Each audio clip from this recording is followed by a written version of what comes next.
nessa videoaula nós vamos detalhar como que pode ser definido o valor, o preço a ser cobrado para produtos novos, compreendendo, né, que quando nós temos um novo produto, algo que a empresa ainda não disponibiliza para o mercado, está sendo ali a nossa primeira experiência, eu sei exatamente que ainda é o momento de desconhecer esse mercado.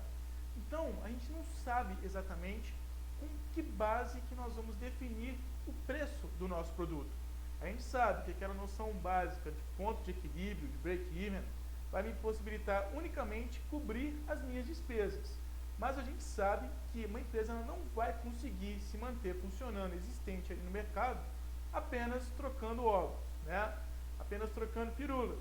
Por quê? Eu tenho as minhas despesas, logicamente que eu preciso superar todas as minhas despesas, mas para a gente ter a perpetuidade que a empresa vai continuar, a gente tem que ter a nossa reserva, a gente precisa, logicamente, ter a nossa lucratividade.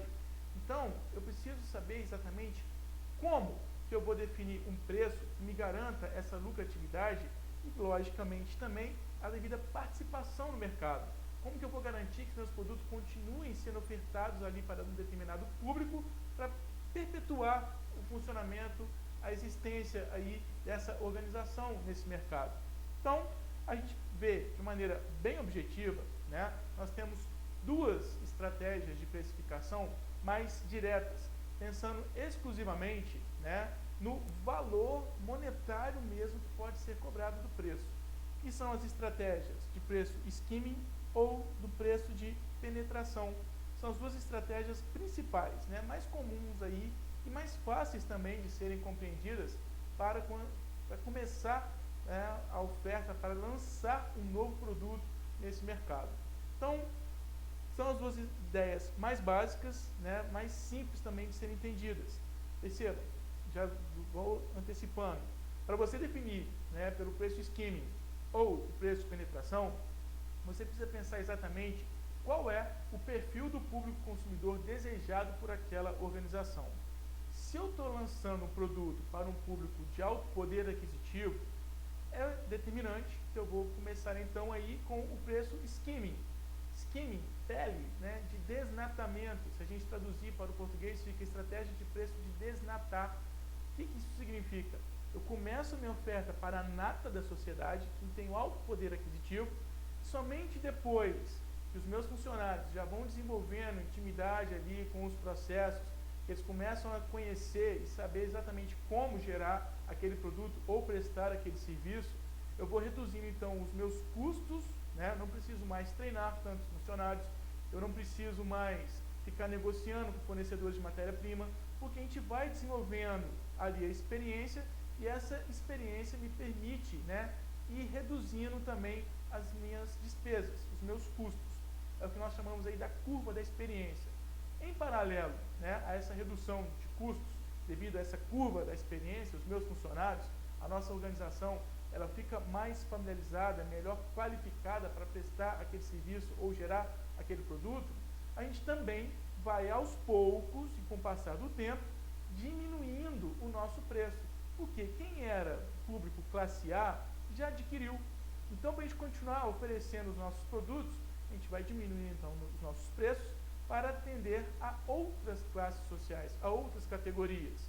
Isso é muito comum aí nos itens, né, nos eletrônicos, nos equipamentos de alta tecnologia. Quando são novidades no mercado, justamente porque a empresa ela ainda não tem toda a sua expertise, né, ela ainda precisa investir pesado para ter um produto disponível ali naquele mercado, ele começa então a ser disponibilizado por um preço muito mais alto. Depois, né, até porque vão surgindo outras versões, equipamentos mais inovadores, a gente vai então reduzindo esse preço e também para garantir que aquele produto continue sendo vendido, porém agora para outras classes sociais. Então, quando a gente fala, né, da estratégia do preço skimming ou desnatamento, é justamente quando a gente vai lançar o produto a um preço elevado nesse primeiro momento. Então, no primeiro momento, a gente começa, né, com esse preço mais elevado e depois é que ele vai se reduzindo. Então, o preço ele vai sendo reduzido após os estágios de introdução e crescimento. Lembrando, né, quando a gente tem ali um produto, a gente tem um ciclo de vida do produto, a gente faz exatamente aquela curva, né? Eu tenho ali o meu primeiro momento, quando o produto está sendo introduzido no mercado, depois eu tenho um momento de crescimento das minhas vendas, atingimos a nossa maturidade, todo o público que nós podemos atingir está aqui, e naturalmente esse produto pode então entrar em declínio. Então eu começo, né, nesse primeiro momento aqui, o meu produto sendo oferecido a um preço mais caro, e depois, com o crescimento, na hora que chega na fase da maturidade, a gente então estabelece a redução do preço. Então eu começo, né, com um preço mais alto, e depois, justamente porque eu vou tendo maior participação nesse mercado, é que eu vou então reduzindo meu preço para garantir que a gente vai continuar lançando as nossas ofertas, né, garantindo aí a nossa permanência. Então a gente consegue recuperar rapidamente, né, aquele investimento inicial que foi realizado para fazer com que esse novo produto fosse de fato disponibilizado pelo mercado, antes mesmo que surjam outros concorrentes. Até porque, se esse produto inovador ele faz sucesso, ele vai se tornar uma referência e outras empresas concorrentes também vão desejar, né, lançar aquele mesmo produto ou algo similar para competir o mesmo mercado consumidor. Então, nesse momento que outros concorrentes começam a surgir, é a hora estratégica, então, de começar a reduzir os nossos valores, porque se nós já passamos por toda a experiência necessária, o meu concorrente que vai começar a lançar esse produto, ele também ainda precisa desenvolver toda essa experiência, ele também vai ter um alto custo nesse primeiro momento. Então eu consigo até mesmo minar, né, o impacto de uma concorrência, justamente porque eu consigo ter essa condição. Já temos experiência e agora a gente tem de fato condições de reduzir o nosso preço. Além do preço skimming, né, a gente também tem o preço de penetração, que é a estratégia para lançar um novo produto, já começando no primeiro momento desse produto, com um preço mais reduzido, né? Isso, logicamente, vai depender do tipo de produto. Porque se é um produto de consumo diário, de consumo simples, né, eu consigo, de fato, atrair vendas lançando esse produto a um preço mais acessível. No entanto, se for algo de exclusividade, de tecnologia, eu não vou conquistar a credibilidade já no primeiro momento. Então perceba que para eu definir é preço skimming ou é preço de penetração, eu preciso analisar muito bem para qual é a funcionalidade, para qual tipo de público nós estamos objetivando lançar esse produto novo. Então o preço de penetração, ele vai sendo gradativamente elevado. É o oposto do preço skimming. Eu começo, né, no meu primeiro momento, estou aqui no preço baixo. Depois que eu vou vendo que meu público realmente vai conhecendo o meu produto e vai confiando na nossa oferta, na qualidade da nossa oferta, é que a gente decide então por aumentar esse preço. Justamente porque eu consigo perceber que eu estou crescendo a minha participação no mercado. E justamente porque nós estamos crescendo, estamos desenvolvendo uma boa reputação, eu posso então ir conquistando um preço mais elevado, justamente porque o público continua ali no movimento. Mas, logicamente, essa estratégia tem todo o seu cuidado para eu não ser confundido com o momento de oportunismo puramente, né? O meu produto, a minha marca, ela tem que ser percebida de fato com qualidade para o público continuar adquirindo os nossos produtos, mesmo quando nós determinamos aí pelo aumento desse preço. Então, é uma estratégia que não depende tanto de comunicação, mas das promoções, de como que meu produto é oferecido para o mercado e é conhecido, né? E, logicamente, da força de vendas, que consegue cativar ou não esse público que vai ser adepto das nossas ofertas, que vai acompanhar aí essa progressão.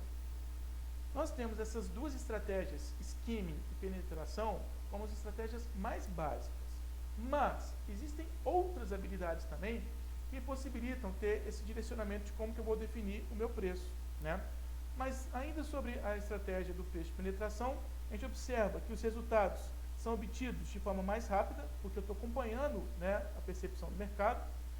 É necessário ter essa comparação entre preço e qualidade percebida, então eu preciso monitorar o tempo todo como o nosso público está de fato percebendo a nossa oferta, né? Isso é um fator crítico para garantir o sucesso dessa estratégia, e vai ser útil também para gerar experimentação. Como é um produto que já promete ser um produto exclusivo, nesse primeiro momento que a gente ainda está lançando a oferta no mercado, a gente está fazendo com que o público conheça esse produto, né? Então, é interessante fazer com que as pessoas experimentem, saibam o que é o produto, para pelo menos começarem a serem usuários de fato. E depois que a gente já tenha cativado esse público consumidor, aí sim a gente tem condições de elevar os nossos preços. Então, isso me possibilita obter market share, né, participação no mercado, né, qualquer fatia de mercado que nós conseguimos de maneira veloz, e ganhando também, né, por economia de escala, por participação. Mas, como eu já falei aqui, a gente não tem apenas essas duas estratégias, essas são as mais básicas. Existem outras habilidades também, existem outros fatores que também precisam ser considerados. O principal, né, é a estimativa de lucro. Como eu já falei, o ponto de equilíbrio, né, é a noção mais básica. Eu tenho que cobrir as minhas despesas. Mas, se eu tenho ali uma projeção para lucro, eu preciso dessa determinação. Qual é a margem de lucro que nós desejamos ter, desejamos conquistar com a venda de cada um dos nossos produtos? Então, quando a gente fala, né, dessa condição de definir a margem de lucro, nós temos aí o conceito de mercado, né? Além disso, eu também posso definir o meu preço com base, né, no retorno-alvo, quanto que eu preciso cobrir do que foi investido. Posso me basear na percepção de valor que o meu público consumidor já começa a me revelar nas primeiras compras. Posso ter o foco exclusivamente sobre custos, né, pensando em oferecer um preço mais acessível para conquistar um bom valor para o público consumidor. Posso me basear na concorrência, né, que é quando nós analisamos o mercado, ou adotar a estratégia do preço de licitação. Adotar a estratégia do preço de licitação nada mais é do que o seguinte: bom, a gente ainda vai explorar o nosso público consumidor. Se esse público vem adquirir os nossos produtos buscando o menor preço, então eu sei que já existe uma possibilidade de termos concorrentes e eu preciso já ganhar destaque antes que esses concorrentes, de fato, sejam melhor escolhidos pelos meus consumidores, né? Então eu já entro no mercado querendo competir em preço, acreditando que é o que vai de fato me diferenciar ali dos meus concorrentes. Mas vamos detalhar cada uma dessas estratégias, cada um desses métodos de precificação. Começando então, né, com a especificação da margem de lucro desejada, mercado. Então, esse é o método mais elementar, né, mais básico, porque eu simplesmente tenho especificação. Qual é a margem de lucro que eu quero ter, né? Não se considera a demanda, se considera unicamente o interesse dos gestores, dos investidores ali da empresa, porque eu tenho ali o preço do meu produto, eu sei que esse preço tem que cobrir os custos, e aí em cima desse preço eu simplesmente determino qual é a margem de lucro que nós queremos, né? Então a gente vai adicionar esse percentual, né, essa margem de lucro, markup, sobre aquele preço, né, e logicamente sobre os custos para gerar aquele produto. Não considera, portanto, a demanda atual, a gente não está olhando para o mercado, estamos olhando unicamente para uma condição interna da organização, quais são os custos que nós precisamos cobrir, né? Não se considera o valor percebido, não temos nem estimativa de como que o nosso público consumidor está percebendo o diferencial da nossa marca, tampouco a gente está analisando o que a concorrência está fazendo, né? E por isso, né, a gente acredita que esse método ele é incapaz de determinar um preço ótimo. Por quê? Os gestores, os investidores, eles têm os interesses deles. E pode acontecer aí uma noção básica que nós temos nos estudos de marketing, que é o conceito de miopia de marketing. É eu, gestor, que acredito que meu produto é muito exclusivo e não estou olhando para o mercado. Não tenho a devida consideração às opiniões dos consumidores para o longo prazo, nem mesmo estou preocupado em analisar o que os concorrentes possam fazer. Eu simplesmente acredito que meu produto vai se vender por si só e determino, então, a margem de lucro que eu quero ter sobre a venda de cada um com base nos meus interesses aqui da organização. A gente sabe que no longo prazo isso pode estar fadado ao fracasso, né? Porque a gente precisa garantir aí a permanência no mercado. Então, essa estratégia, né, esse método de precificação funciona apenas se a empresa alcançar realmente um volume de vendas desejado. Eu acredito que meu produto vai se vender por si só, mas eu preciso ter uma convicção de que realmente eu vou conseguir atingir aquelas vendas.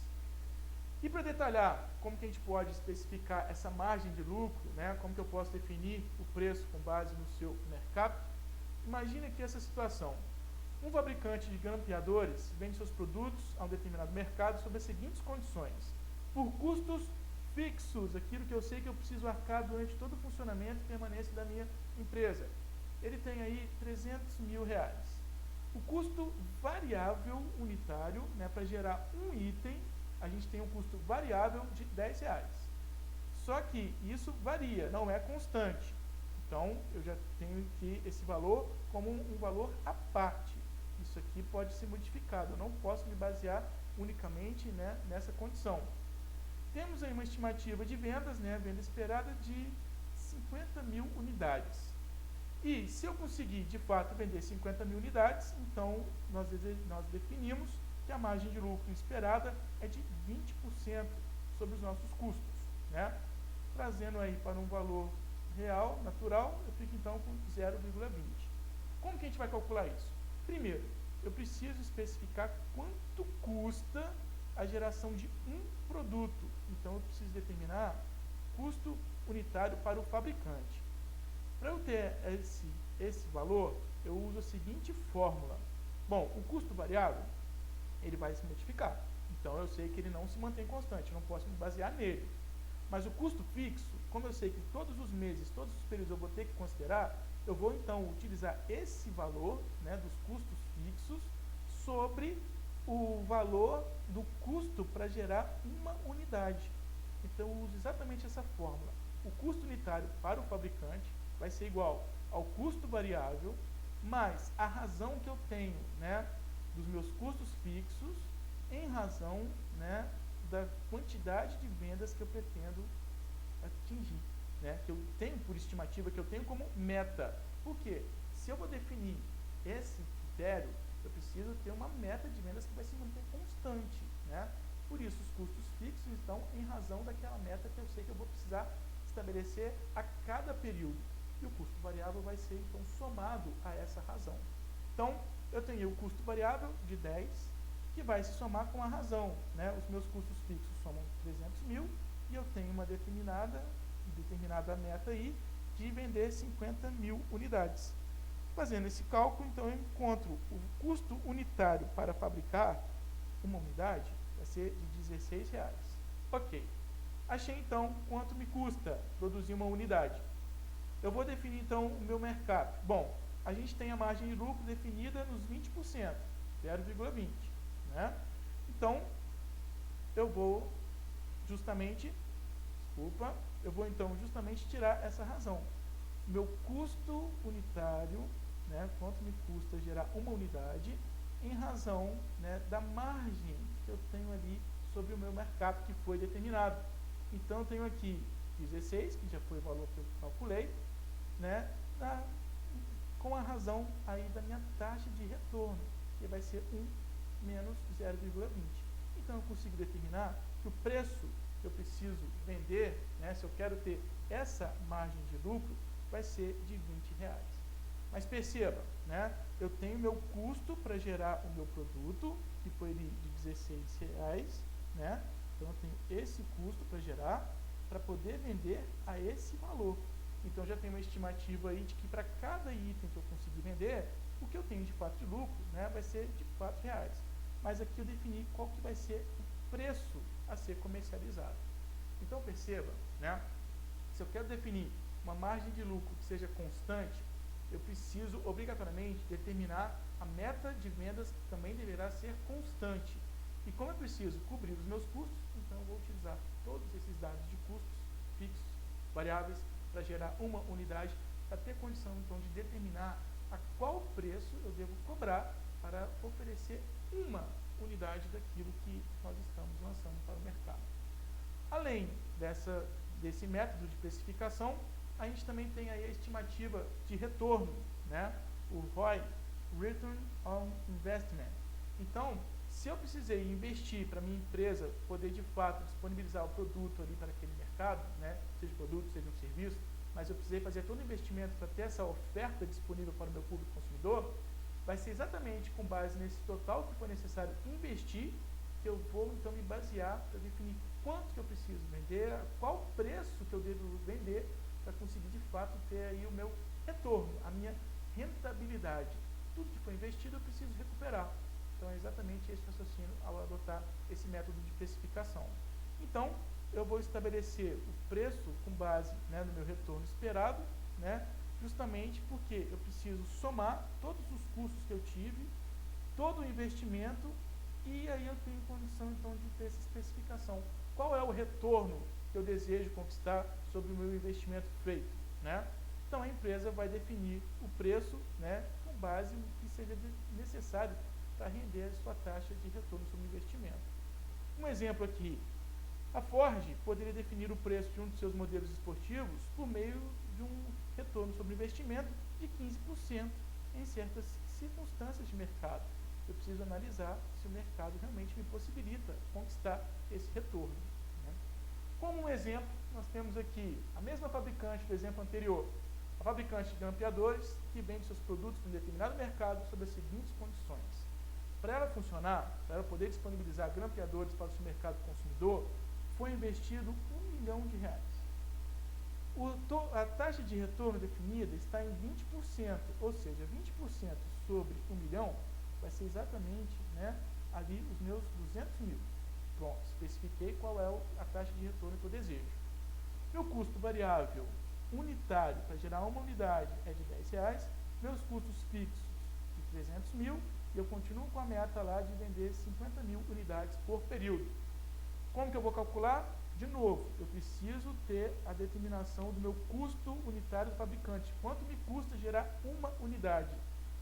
Como já foi visto, a fórmula, né, para definir esse custo unitário para o fabricante vai ser os custos variáveis mais a razão dos custos que eu tenho fixos com a meta que eu estabeleci de vendas. Então, de novo, eu chego aqui. Nesse caso, meu custo unitário para fabricar, né, meu custo para fabricar uma unidade vai ser de R$16. E aí vem a fórmula, então, para eu definir o preço com base no retorno-alvo, quanto que eu preciso ter para o retorno do meu investimento. Então, eu vou usar aquele dado, o custo unitário do fabricante, mais o retorno desejado, que está especificado, né, exatamente aqui, nesses 20% do que foi investido, em razão, multiplicando aí pelo capital investido, em razão da meta que eu estabeleci para as minhas vendas. Então, eu tenho lá, o meu custo para gerar uma unidade é de R$16. Eu tive um investimento inicial de 1 milhão. Eu quero ter um retorno sobre esse investimento inicial de 20%. Então, eu vou usar aqui 0,20. E eu vou tirar isso em razão daquela quantidade que eu especifiquei por metas de vendas. E aí eu chego então no meu preço, que deve ser cobrado para o mercado. Cada unidade que eu disponibilize ali tem que ser vendida então a R$20. Então perceba, né, eu tenho um investimento inicial. Eu sei que a gente não vai cobrir esse investimento já de imediato no primeiro momento, mas eu já tenho como ter uma especificação. Bom, se eu preciso ter o meu payback, né, o retorno sobre tudo aquilo que eu consegui investir para empreender nesse meu negócio, por exemplo, eu posso ter aí um payback no 14º mês. Mas até conseguir chegar nesse 14º mês, eu preciso ter aí uma projeção de 20%, 30%, né, de resgate sobre aquele investimento inicial. Então, exatamente esse é o fator determinante para como que eu vou definir o preço para definir a taxa de retorno, né? Qual é o preço que eu vou cobrar pensando exatamente naquela margem, naquela especificação, naquele percentual que eu preciso resgatar, recuperar sobre todo o investimento que eu fiz inicialmente, para garantir que eu consiga funcionar pelo menos até atingir meu estágio, meu momento de payback, de resgatar todo o investimento da minha empresa. Então, eu preciso ter essa especificação. Qual vai ser a margem que eu quero ter? E aí eu consigo, então, especificar o preço, né, justamente pensando no quanto que eu preciso recuperar desse retorno. Como um exemplo aqui, né, veja bem, e se a gente não atingir as 50 mil unidades vendidas, né? O fabricante nessa condição pode observar o seguinte: não quer dizer que 50 mil unidades vendidas vai ser especificamente o ponto de equilíbrio. Não é isso. Ele está já especificando, né, essa meta pensando justamente sobre o retorno que ele quer ter. Então, se ele não atingir as 50 mil unidades vendidas, né, o fabricante vai observar que o ponto de equilíbrio dele pode estar numa outra quantidade. Nesse caso aqui, né, estaria em 30 mil unidades. Então, perceba, não confunda, né, a quantidade, a meta que eu tenho de vendas com a quantidade que precisa ser vendida para atingir o ponto de equilíbrio. Eu tenho essa diferença, né, justamente porque quando eu vou definir o meu preço de retorno-alvo, eu preciso cobrir meu investimento, eu tenho também a especificação de qual é o lucro-alvo que eu pretendo alcançar. Então, a gente observa, né, que esse método do preço pela taxa de retorno também tem lá uma apropriação do preço de mercado. Eu tenho essa estimativa de qual é a margem de lucro que eu quero ter, até porque eu preciso dessa margem de lucro para garantir que eu vou atingir pelo menos meu estágio de payback, e logicamente, né, eu vou definir ali quanto eu quero de retorno, justamente para resgatar. O meu lucro vai ser justamente para resgatar todo aquele investimento que eu precisei fazer inicialmente. Então, atenção com isso, né? A gente começa a compreender que o método pode se complementar em outro, né?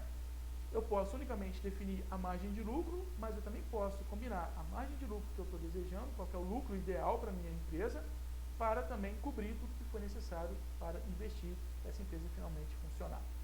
Bom, além dessas condições que exigem cálculo, né, eu também tenho aí algumas condições próprias exclusivamente aqui da abordagem mais humana do marketing. Eu posso definir o preço do meu produto novo com base no valor que o meu cliente, né, o meu consumidor perceba. E isso a gente consegue identificar nas primeiras vendas. Então, o preço ele vai ser baseado no valor percebido pelo cliente, né, justamente pela percepção que os meus clientes têm sobre o valor, o quanto aquele meu produto de fato garante as suas satisfações, né? Não é valor monetário, não é valor financeiro unicamente, mas valor de bem-estar, né? Então, para eu ter essa condição, eu preciso realizar uma pesquisa de mercado, eu preciso, né, saber de fato qual que é a opinião desse nosso consumidor, e aí eu consigo então definir a percepção que o mercado me revela, né, do valor da nossa oferta, do nosso produto. É preciso conhecer a percepção do mercado relativa a esse valor da oferta, né? E essa estratégia ela é adequada quando a gente está preocupado em garantir o posicionamento do nosso produto. E aí, sempre que nós falamos de posicionamento da marca, posicionamento do produto, pensando aí a percepção do consumidor, lembre-se da noção de share of mind e share of heart.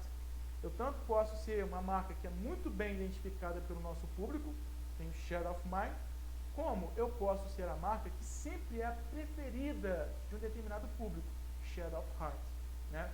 Então, se eu estou definindo, a gente quer ter destaque no nosso mercado, que nós queremos ser a primeira marca lembrada pelo consumidor, ou a gente quer ter destaque no nosso mercado porque nós somos uma marca que vai cativar muito, vai agradar bastante o nosso público consumidor. Quando eu tenho essa especificação, eu quero ter uma referência de marca, eu quero ter uma referência de carisma, né? Mas é o que vai revelar ali a boa reputação da minha empresa, das minhas ofertas, é justamente o critério que eu adoto para definir, então, o preço a ser cobrado pelo meu público consumidor. E aí um exemplo que nós temos, né, é a marca Apple, né? Imagina que você quer comprar lá um iPhone da marca Apple. Eu sei que, pensando unicamente, né, na geração do meu produto, eu posso ter aqui 3.000 para gerar uma unidade, né? É o preço, então, para o celular apenas ser gerado, né, e ter uma mínima equivalência com a marca concorrente. Só que nós queremos ter um valor diferenciado, né? A gente quer que o nosso consumidor perceba que a gente tem um diferencial, que a gente tem alguma exclusividade. Então eu começo a determinar, né, condições de durabilidade, confiabilidade, garantir que o meu consumidor vai ter um serviço superior. Tudo isso, logicamente, vai representar maiores custos para a minha empresa. Então todos esses custos, né, é que vão ser agregados para garantir um valor diferenciado na opinião do meu público consumidor e, consequentemente, eu não vou cobrar apenas aquele preço para a geração do produto. Eu vou cobrar um preço maior justamente porque eu estou incluindo ali esses valores que vão garantir uma percepção superior para o meu público-alvo. E quando a gente fala, né, do outro método, da especificação de preço de valor, aí sim, estamos associando o valor, sentimento de prazer, como também o valor monetário. É quando o consumidor acredita que ele comprou um produto mais barato, mas que vai ser bom para ele.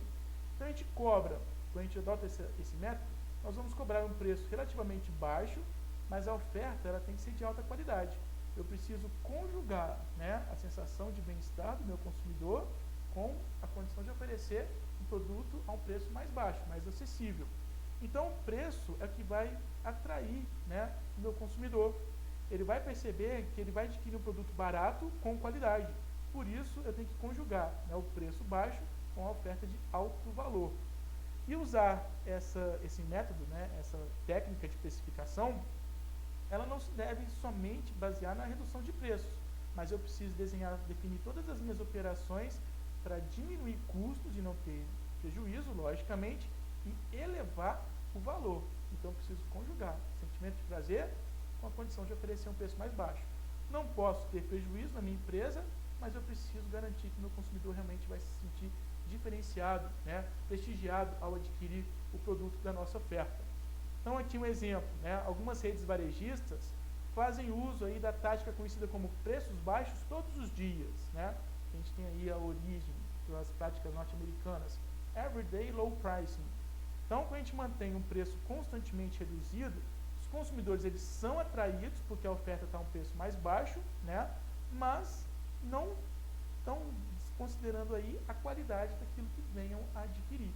Então, cuidado, eu preciso ter essa condição de diferenciar preço de valor percebido com preço de valor.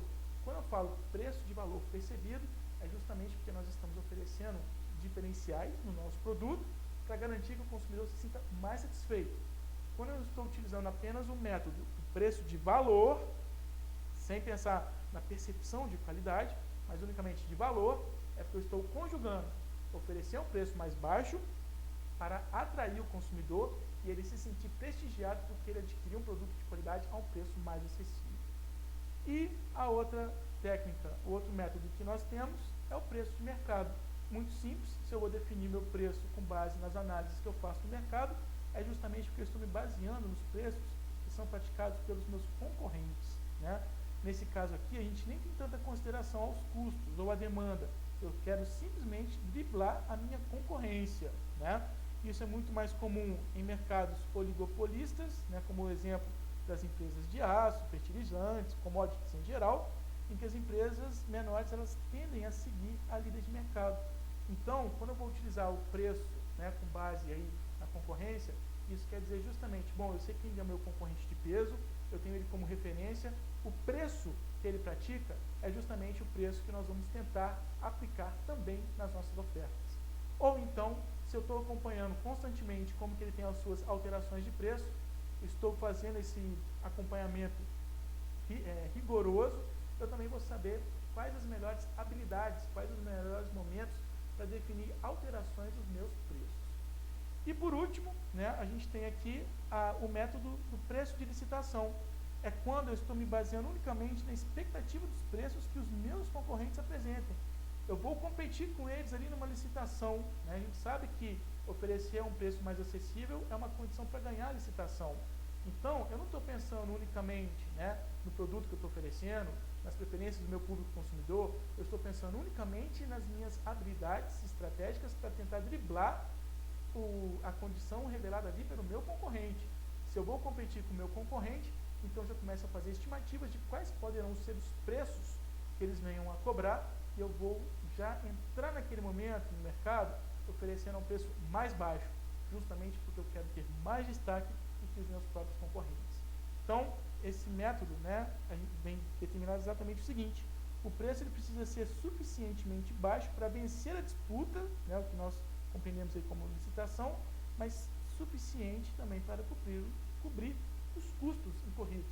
Lembrando que eu não posso ter um preço mais baixo do que os meus custos totais, porque senão eu não consigo ter nenhum lucro, mas tenho unicamente prejuízo. Então, eu espero que todos esses métodos, né, para se definir a precificação, principalmente quando nós estamos lançando um novo produto no mercado, esteja claro na sua compreensão. Eu vou definir no percentual de lucro desejado pelos investidores, eu posso definir com base no que eu preciso ter como margem para recuperar o meu investimento, eu posso me basear, né, em como que eu preciso vencer a concorrência, ou então, se o meu cliente, né, o meu público consumidor, precisa ter um prestígio maior e vai acreditar que vai pagar por um preço mais caro porque ele tem uma qualidade superior, ou porque ele realmente é mais atraído para adquirir aquele produto que está a um preço mais acessível no mercado, mas que não comprometa a sua percepção de qualidade. E eu espero que todos esses métodos tenham ficado claros aí para a sua compreensão e para os seus estudos. Muito obrigado pela atenção, muito obrigado por assistir esse vídeo.